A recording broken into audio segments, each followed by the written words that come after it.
Chapter 6. Every day there's a basko, a heavenly voice that comes out from Mount Chorev, and announces to the world, woe to mankind due to the disgrace of Torah.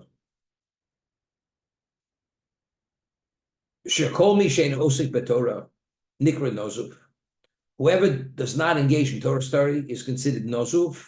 Nozuv means he's cast aside. He's not within the realm of being valued.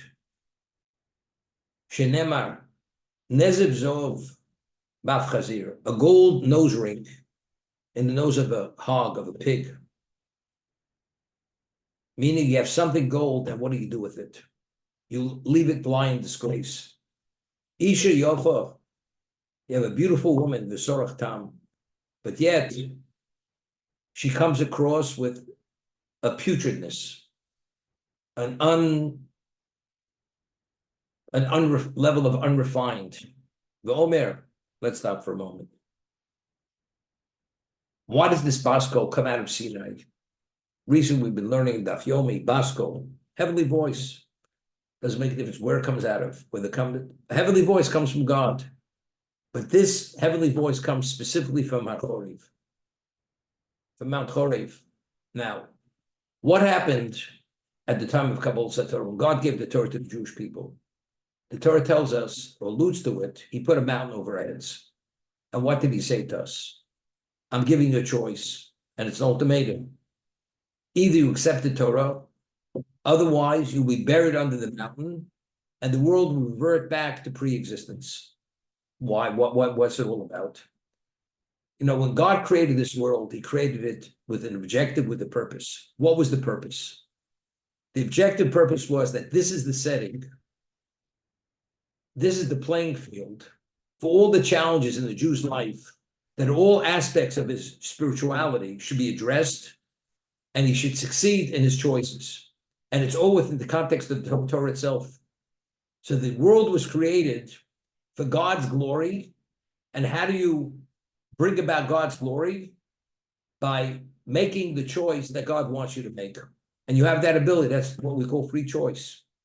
And if you make the right choices, you bring about God's glory. If you choose to do something which is disgraceful, that's contrary to the will of God.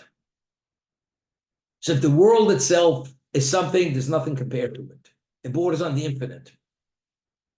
And you leave the Torah in disgrace. You have no interest. I mean, God gave you something which is golden. And you're able to wear that gold ornament, the equivalent of that. And what do? You behave like a pig who wallows in the mud, and you have the Torah associated with you, and you don't address it. So you disgrace it. By not engaging in it, although it's yours, you know, we have people, unfortunately, when they were bar mitzvah, they were given a pair of tefillin by their parents.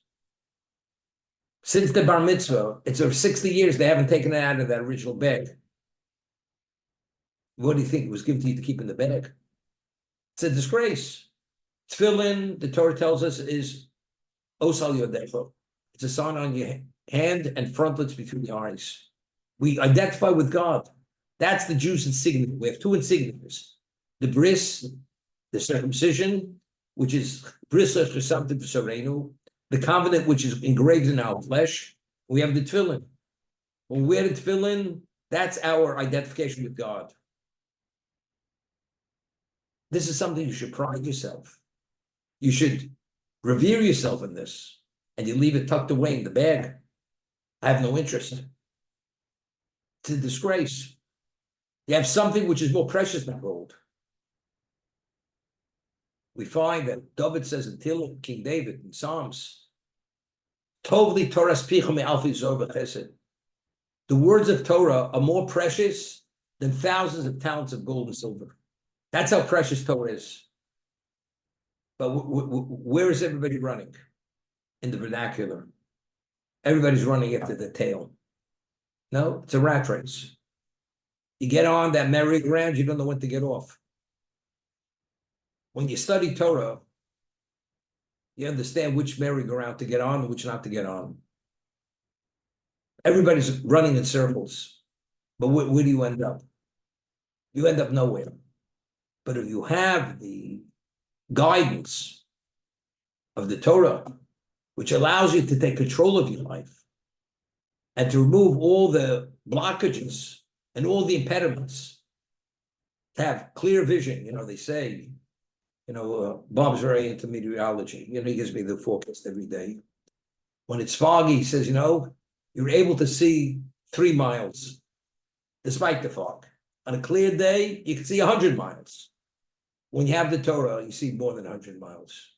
You have a sense of reality of life.